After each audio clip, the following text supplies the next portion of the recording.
Hello everyone. आज के class करने के बाद आप लोगों को इंटीग्रेशन ट्रिगोनोमेट्रिक फंक्शन का रटने की आवश्यकता नहीं है। वीडियो को ध्यान से अंत तक देखें।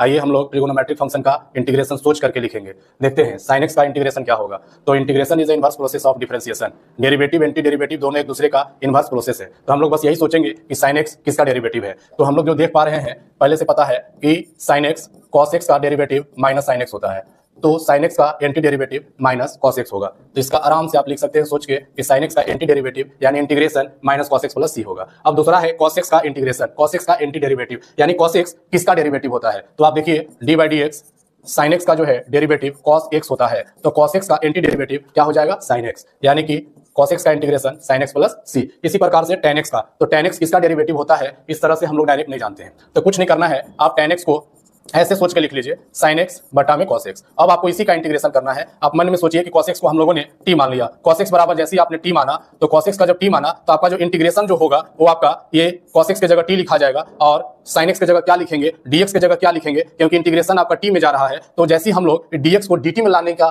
सोचते हैं तो जैसे ही पुट करते हैं तो हम लोग वहां पर डिफरेंशिएशन करते हैं। तो cos x का differentiation minus sin x dx equal to dt। cos x का माइनस sin x और t का dt बाई dx। तो हम लोग dt निकालने के लिए, dx का वैल्यू निकालने के लिए क्रॉस मल्टीप्लाई करा दिए। अब कराने में देखे कि sin x dx मैच कर रहा है तो हम लोग sin x dx की जगह डायरेक्ट रूप से माइनस dt लिख सकते हैं, यानी कि यहां हो जाएगा माइनस dt और इसका होता है minus log t plus c। तो बस आप लिख सकते हैं tan x का जो एंटी डेरिवेटिव होगा माइनस log t की जगह क्या है आपका, मन में सोच लेंगे sin x by cos x, यानी कि cos को पुट किए थे तो log cos x plus c। इसी तरह से cot x है तो cot x का एंटी डेरिवेटिव क्या होगा, इसके लिए cot x किसका डेरिवेटिव है। तो हम लोग डायरेक्ट ये जैसे सोच लिए थे ऐसे नहीं पता है तो इसको भी वही काम करेंगे। cot x को क्या लिख सकते हैं हम लोग, cot x इक्वल टू लिख सकते हैं cos x बटा में sin x। अब यहाँ पर क्या है कि sin x को पुट कर लेंगे, तो sin x को जैसे पुट करेंगे तो उसका डेरिवेटिव cos x dx के साथ खत्म होगा और 1/t मिलेगा, यानी कि log में जाएगा log t, यानी कि डायरेक्ट लिख सकते हैं log t की जगह sin x है इसका, तो sin x प्लस c। इसी तरह से sec x का सोचना है तो sec x को जब हम लोग बनाना चाहेंगे तो sec x को बनाने के लिए sec x plus tan x से ऊपर नीचे आप जो है इस तरह से कर लेंगे। sec x plus tan x से गुना भाग कर लीजिएगा। आप जैसे sec x plus tan x को मानेंगे तो ऊपर वाला आपका dx के साथ खत्म हो जाएगा, यानी कि 1/t यानी कि log t, और log t का मतलब sec x plus tan x, log sec x plus tan x, log sec x plus tan x।